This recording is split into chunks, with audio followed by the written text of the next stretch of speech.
क्या हो अगर इंसान पहले से कहीं ज्यादा पैसे कमाए और हफ्ते में शायद 4 घंटे से भी कम काम करे और पूरी आजादी के साथ दुनिया घूमे।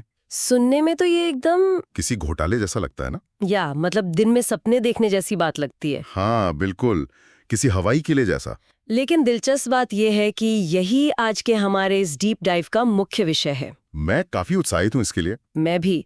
तो आज की इस गहन चर्चा के लिए हमारे पास जो नोट्स और स्रोत हैं वो टिम फेरिस की बहुत ही मशहूर किताब द 4 Hour वर्क वीक की समरी पर आधारित है। और आज का हमारा जो मिशन है वो बहुत स्पष्ट है। हाँ, उस पारंपरिक 9 से 5 की नौकरी को चुनौती देना, जिसे अक्सर रैट रेस या चूहों की दौड़ कहा जाता है। वही रैट रेस जिसमें फंसा इंसान अक्सर सोचता है कि क्या जीवन बस यही है। तो आज हम लाइफस्टाइल डिजाइन के कॉन्सेप्ट को गहराई से समझेंगे और देखेंगे कि क्या वाकई इस रैट रेस से बाहर निकला जा सकता है। ये शुरुआत करने का एक बेहतरीन तरीका है। और यहाँ जो सबसे ज्यादा ध्यान देने वाली बात है वो ये है कि ये सिर्फ एक सपना नहीं है। कोई मोटिवेशनल भाषण भी नहीं है। बिल्कुल, ये एक बहुत ही व्यवहारिक तरीका है। आज की दुनिया में लोग अक्सर जानकारी के बोझ तले दब जाते हैं, जिसे हम इंफॉर्मेशन ओवरलोड कहते हैं। हाँ, लोग सोचते हैं कि सफल होने का बस एक ही तरीका है, दिन रात कोलू के बैल की तरह काम करना। लेकिन आज की ये चर्चा उन लोगों के लिए एक आहा मोमेंट साबित होने वाली है जो इस अंतहीन मेहनत से थक चुके हैं। तो चलिए बिना किसी देरी के इस पूरे कॉन्सेप्ट को खोलकर देखते हैं। चलिए।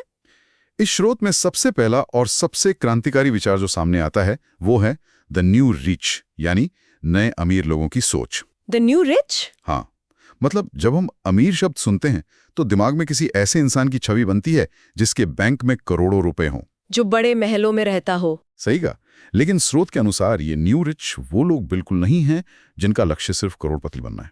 पुरानी सोच तो यही थी कि इंसान अपनी जवानी के सारे बेहतरीन साल एक केबिन में काम करते हुए निकाल दे, ताकि बुढ़ापे में जब शरीर में जान न बचे तब वो रिटायर होकर आराम कर सके।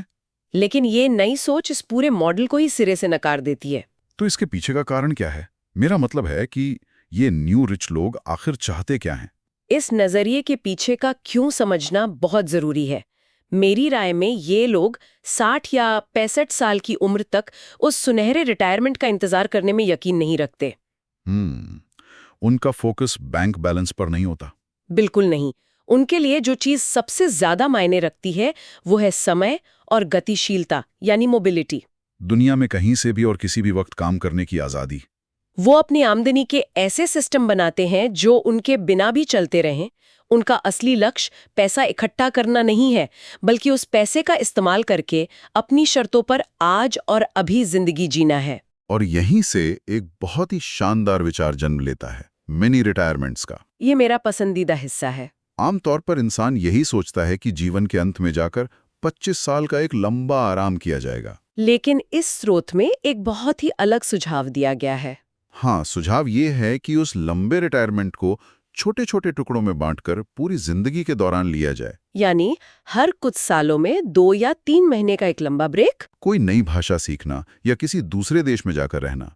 ये सोचना कि काम के साथ साथ जिंदगी की शर्तों को कैसे तय किया जाए, यही असली लाइफस्टाइल डिजाइन है। ये वाकई एक बहुत बड़ा मानसिक बदलाव है। दशकों तक लगातार काम करके पूरी तरह से थक जाने या बर्नआउट का शिकार होने के बजाय बीच बीच में कुछ महीनों का ब्रेक लेना इंसान की ऊर्जा को वापस लाता है। और रचनात्मकता भी बढ़ती है। हाँ, और सबसे बड़ी बात यह है कि इसे मुमकिन बनाने के लिए स्रोत में कोई हवाई बातें नहीं की गई हैं, बल्कि एक पूरा कदम दर कदम फ्रेमवर्क दिया गया है जिसे डील कहा जाता है।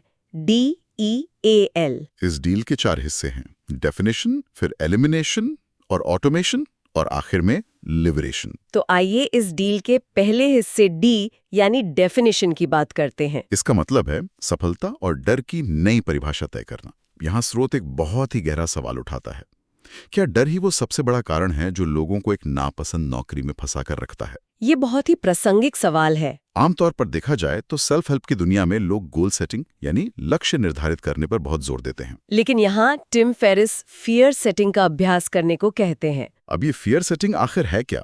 मैं चाहूंगा कि हम इस पर थोड़ी गहराई से बात करें। फियर सेटिंग असल में अपने डरों का सामना करने और उन्हें कागज पर उतारने की एक बहुत ही तार्किक प्रक्रिया है। इसके 3 बहुत ही स्पष्ट हिस्से हैं। पहला हिस्सा शायद ये है कि सबसे बुरा क्या हो सकता है। हाँ, अगर कोई इंसान वो नया कदम उठाता है जिससे वो डर रहा है, तो सबसे बुरा नतीजा क्या होगा? और दूसरा ये कि उस बुरे से बुरे नुकसान की भरपाई कैसे की जाएगी? और तीसरा? तीसरा जो सबसे अहम है, वो है कि अगर डर की वजह से कोई एक्शन नहीं लिया गया, तो अगले 1, 5 या 10 सालों में उसकी क्या कीमत चुकानी पड़ेगी? चलिए इसे एक उदाहरण से समझते हैं ताकि ये और साफ हो सके। बिल्कुल। मान लीजिए कि किसी इंसान की कोई कॉर्पोरेट नौकरी है जिससे वो नफरत करता है, लेकिन वो अपना कोई बिजनेस शुरू करने के लिए उसे छोड़ने से डरता है। ये बहुत ही आम बात है। अब अगर वो फेयर सेटिंग करता है तो वो लिखेगा कि सबसे बुरा क्या होगा, शायद बिजनेस फेल हो जाए और बैंक का बैलेंस खत्म हो जाए। ये तो सच में डरने वाली बात है। हाँ, लेकिन स्रोत के अनुसार इसे सुलझाया कैसे जाए? यहीं पर फेयर सेटिंग का दूसरा कदम आता है, नुकसान की भरपाई। मतलब अगर बिजनेस फेल हो गया और पैसे खत्म हो गए तो इंसान क्या करेगा? कोई छोटी मोटी नौकरी कर लेगा जब तक कि उसे दोबारा कोई अच्छी नौकरी न मिल जाए। जब इसे ऐसे देखा जाता है तो समझ आता है कि ये कोई जानलेवा खतरा नहीं है। बल्कि सिर्फ एक अस्थायी झटका है। लेकिन जब हम तीसरे कदम पर आते हैं, यानी कुछ न करने की कीमत, तो वो सचमुच डरावनी होती है। हाँ, अगर वो इंसान नौकरी नहीं छोड़ता है तो अगले 40 साल तक वो रो रो कर हर सुबह उसी दफ्तर में जाएगा और एक असंतुष्ट जीवन जिएगा। इसलिए असली खतरा सुरक्षित नौकरी छोड़ना नहीं है, बल्कि अपनी पूरी जिंदगी बर्बाद कर देना है। ये वाकई आंखें खोलने वाला है। जब फियर सेटिंग करके अपने डरों को सुलझा लिया जाता है तो सफलता की परिभाषा अपने आप बदल जाती है। और इसी के साथ एक और बहुत बड़ा भ्रम टूटता है, कौन सा? ये सोचना कि बिजी होना ही प्रोडक्टिव होना है। ओहो, ये तो बहुत बड़ा भ्रम है। अक्सर ऐसा लगता है कि जो इंसान हर वक्त फोन पर है और मीटिंग्स में भाग रहा है वो बहुत सफल है, लेकिन ये स्रोत इस बात को पूरी तरह से नकारता है। अक्सर बिजी दिखना दरअसल सोच और प्राथमिकताओं को तय करने में आलस की निशानी होती है। सही बात है। जब ये नहीं पता होता कि जीवन में क्या जरूरी है, तो इंसान हर छोटे मोटे काम में खुद को उलझाकर दुनिया को दिखाता है कि वो बहुत व्यस्त है। और यहीं से हम डील फ्रेमवर्क के दूसरे और बहुत ही मजबूत हिस्से की तरफ बढ़ते हैं, जो है ई, यानी एलिमिनेशन। हाँ, उन तमाम गैर जरूरी चीजों को अपनी जिंदगी से हटाना। उत्पादकता का असली मतलब ज्यादा काम करना नहीं है, बल्कि सिर्फ सही और जरूरी काम करना है। इसके लिए स्रोत में 2 मुख्य सिद्धांतों का गहराई से जिक्र किया गया है। पहला है 80-20 का नियम, जिसे परेटो सिद्धांत भी कहा जाता है। ये सिद्धांत बताता है कि 80% परिणाम केवल 20% प्रयासों से आते हैं। सुनने में तो ये 80-20 रूल बहुत अच्छा लगता है, लेकिन क्या असल जिंदगी में ये वाकई काम करता है? इसे कोई अपनी रोजमर्रा की जिंदगी में कैसे लागू कर सकता है? ये एक अच्छा सवाल है। क्या हम कह सकते हैं कि हमारे 80% तनाव का कारण हमारे जीवन के केवल 20% लोग या काम हैं? बिल्कुल, और स्रोत इसी बात पर बहुत जोर देता है। मान लीजिए किसी का कोई बिजनेस है हाँ, और उसके पास 100 क्लाइंट्स हैं। ठीक है। अगर वो बारीकी से विश्लेषण करे हाँ, तो उसे पता चलेगा कि उसकी 80% आमदनी केवल 20 क्लाइंट से आ रही है। और बाकी के 80 क्लाइंट्स? वो केवल 20% आमदनी दे रहे हैं, लेकिन सबसे ज्यादा सिरदर्द और समय की बर्बादी वही लोग कर रहे हैं। तो एलिमिनेशन का सिद्धांत कहता है कि उन 80% परेशान करने वाले क्लाइंट्स को हटा दिया जाए और अपना पूरा समय और ऊर्जा उन बेहतरीन 20% क्लाइंट्स पर लगाई जाए। ये तो बिजनेस की बात हो गई। इसके अलावा एक दूसरा नियम भी है, पार्किंसंस लॉ। ये बहुत ही मजेदार नियम है। इसके अनुसार काम उतना ही फैलता है जितना उसके लिए समय दिया जाता है। अगर किसी को एक रिपोर्ट बनाने के लिए 1 हफ्ते का समय दिया जाएगा, तो वो पूरे हफ्ते उस पर सोच विचार करेगा और 7वें दिन ही उसे पूरा करेगा। लेकिन अब उसी काम के लिए सिर्फ 2 घंटे की सख्त डेडलाइन तय कर दी जाए तो वो इंसान उसी 2 घंटे में उस काम को पूरा कर लेगा। क्योंकि दिमाग फालतू की चीजों को छोड़कर सिर्फ मुख्य काम पर फोकस करने लगता है। इसी वजह से छोटी और सख्त डेडलाइन बनाना बहुत जरूरी है। एलिमिनेशन के तहत ही एक और बहुत ही दिलचस्प कॉन्सेप्ट आता है जिसे इंफॉर्मेशन डाइट कहा गया है। इंफॉर्मेशन डाइट, ये क्या है? स्रोत के अनुसार हम हर दिन अखबार पढ़ते हैं, न्यूज़ चैनल देखते हैं और सोशल मीडिया पर दुनिया भर की खबरें खंगालते हैं। हाँ, ये तो हर किसी की आदत है। लेकिन जरा सोचिए, उस सारी जानकारी में से कितनी जानकारी निजी जीवन या लक्ष्यों को हासिल करने में वाकई मदद करती है? शायद 1% भी नहीं। ज्यादातर खबरें सिर्फ तनाव बढ़ाती हैं और समय बर्बाद करती हैं। इसलिए ये सलाह दी गई है कि इस सूचना की बाढ़ से खुद को काट लिया जाए और केवल उसी जानकारी को लिया जाए जो तुरंत किसी काम आने वाली हो। यहाँ एक बड़ा सवाल ये भी उठता है कि अगर कोई इंसान किसी दफ्तर में नौकरी कर रहा है, तो क्या वो अपने बॉस से जाकर कह सकता है कि मैं इन्फॉर्मेशन डाइट पर हूं या मैं सिर्फ 20% काम करूंगा? ये एक बहुत ही व्यावहारिक सवाल है। इसका जवाब ये है कि बॉस से ये कहने की जरूरत नहीं है कि काम नहीं किया जाएगा। तो फिर क्या किया जाए? इसका मतलब है अपनी कार्य सक्षमता को इतना बढ़ा लेना कि जो काम 8 घंटे में होता था वो 2 घंटे में हो जाए।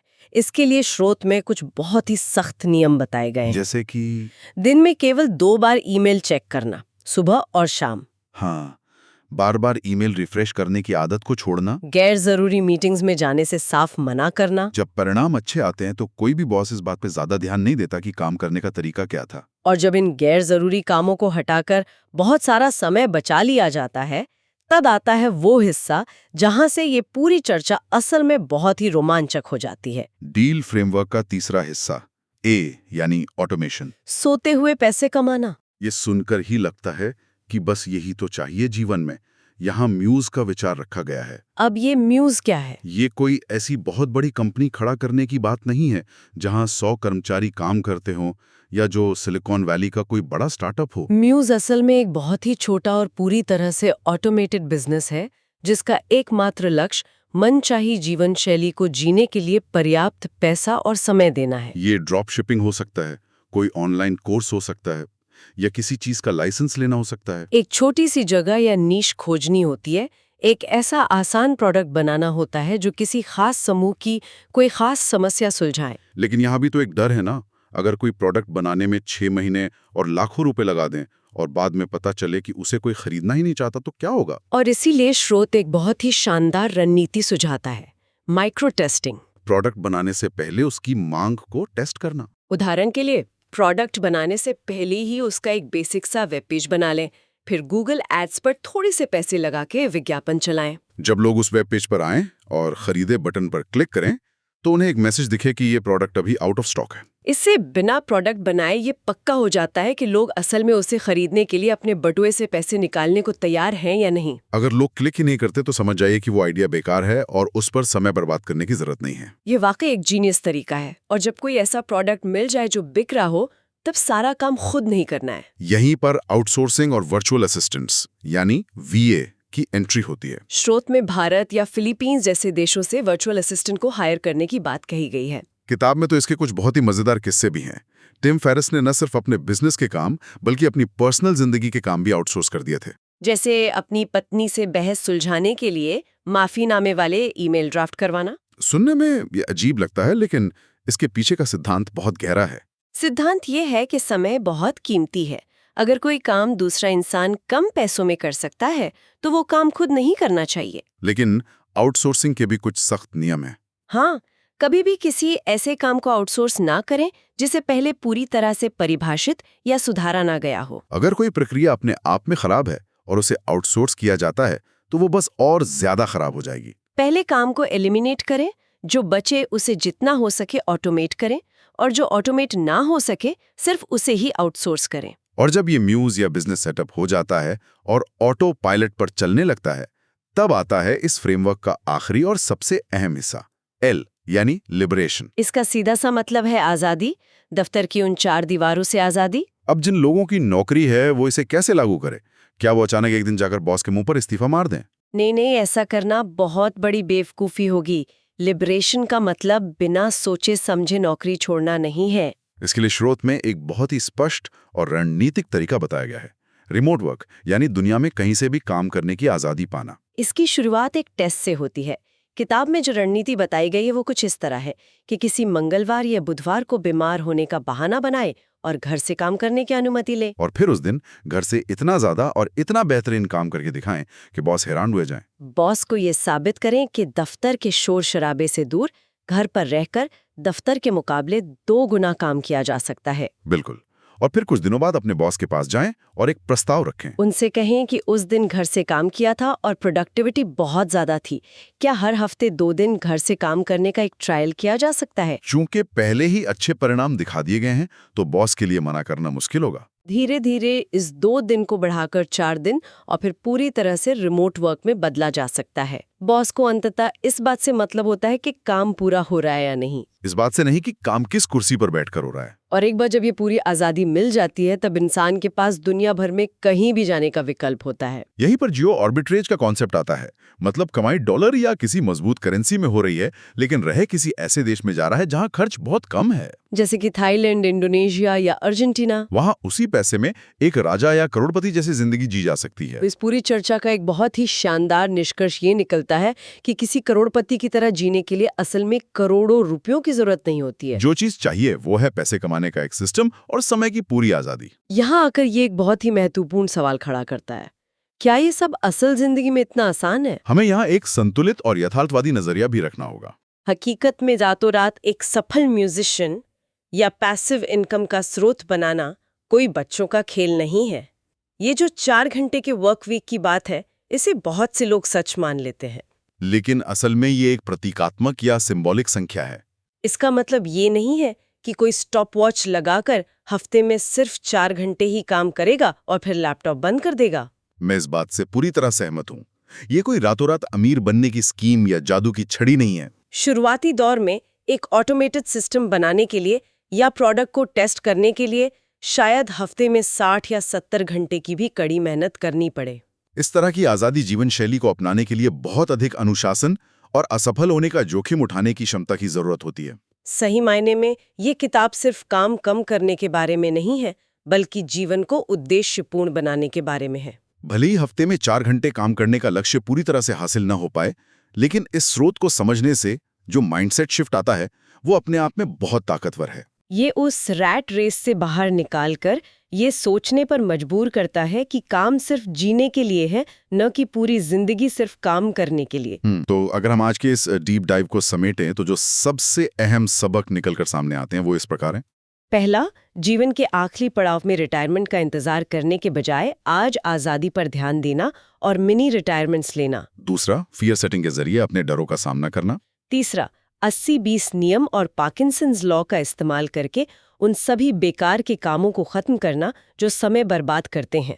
चौथा, आमदनी के ऐसे छोटे स्रोत बनाना जो माइक्रो टेस्टिंग के बाद ऑटोमेट किए जा सकें। पांचवां, कम मूल्य वाले कामों को आउटसोर्स करना। और आखिर में रिमोट वर्क के जरिए दफ्तर से आजादी पाना, ताकि जिंदगी को खुद अपनी मर्जी से डिजाइन किया जा सके। इस पूरी चर्चा का सार स्रोत में दी गई टिम फेरिस की एक बहुत ही गहरी बात में छिपा है। उन्होंने कहा है कि किसी दिन करेंगे, ये एक ऐसी बीमारी है जो सपनों को इंसान के साथ ही कब्र तक ले जाती है। लोग अक्सर अपनी खुशियों और आजादी को भविष्य पर टाल देते हैं।